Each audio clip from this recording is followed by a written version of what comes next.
Halo teman-teman, nama saya Niki Henry. Saya mahasiswa dari Universitas Pembangunan Pancabudi.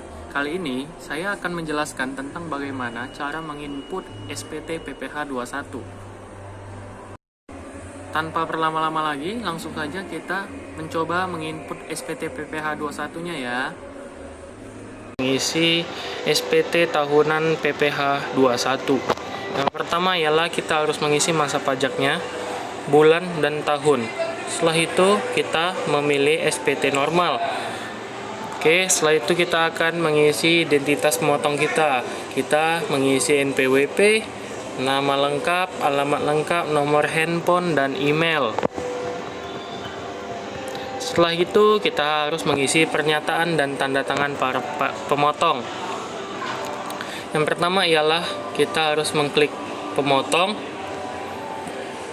Kita tulis nama NPWP kita, nama lengkap, tanggal, dan tempat kita membuat NPWP. Setelah itu kita tanda tangan apabila semua sudah sesuai dengan NPWP kita.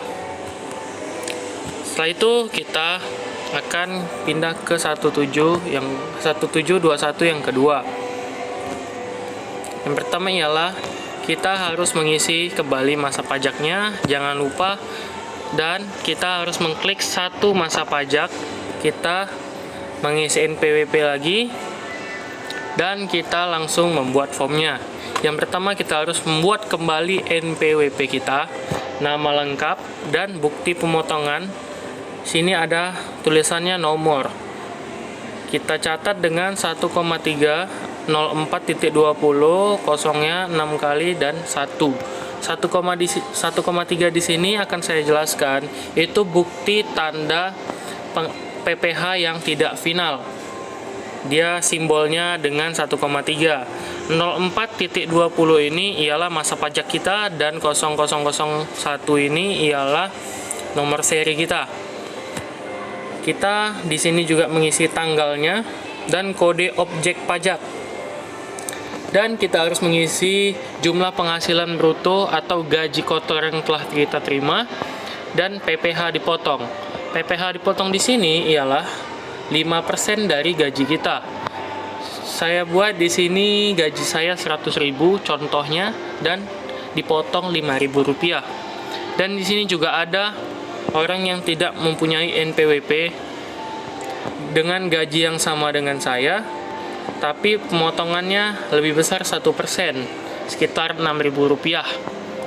Oke, setelah itu kita akan masuk ke 1721 yang ketiga. Di sini ialah daftar pemotongan pajak penghasilan PPH yang final. Kembali lagi kita harus mengisi form masa pajaknya, satu masa pajak, dan NPWP pemotongnya. Jangan lupa ya guys, soalnya ini penting.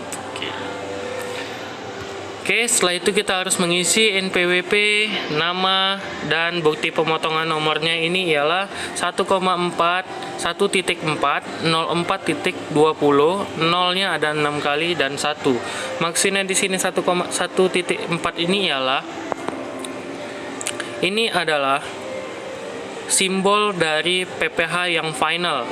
Itu ialah simbolnya 1.4, dan tanggalnya kembali, kode objek pajak, dan jumlah gaji kotor kita. Nah, di sini gaji saya 100.000 juga, pemontakannya 5% yaitu 5.000. Oke, setelah itu semua kita kembali lagi ke halaman 1 dan 2. Di sini kita harus mengisi peserta kegiatannya. Peserta kegiatan ini dilihat dari 1721 yang kedua. Di sini kan ada 2 peserta kegiatan. Kita input 2, dan nominal gajinya itu dijumlahkan menjadi 200.000, dan pemotongannya juga dijumlahkan menjadi 11.000. Oke, sampai sini kita juga harus mengisi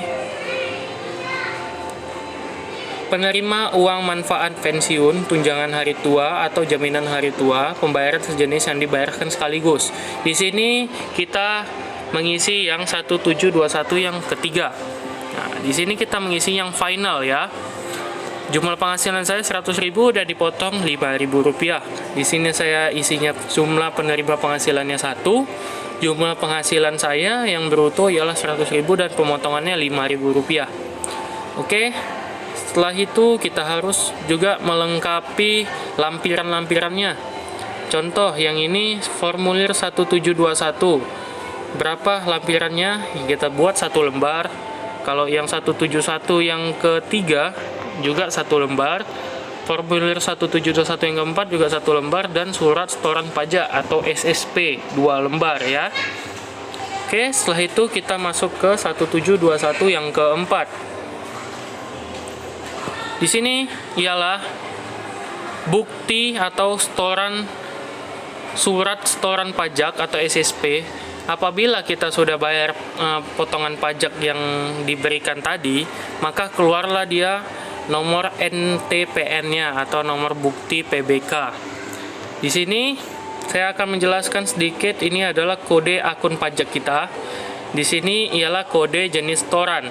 Kenapa yang 100 sama 402 ini berbeda? Ini adalah kode yang tidak final, yang 100. Kalau yang final ialah 402. Di sini kan kita ada 2 pembayaran ya.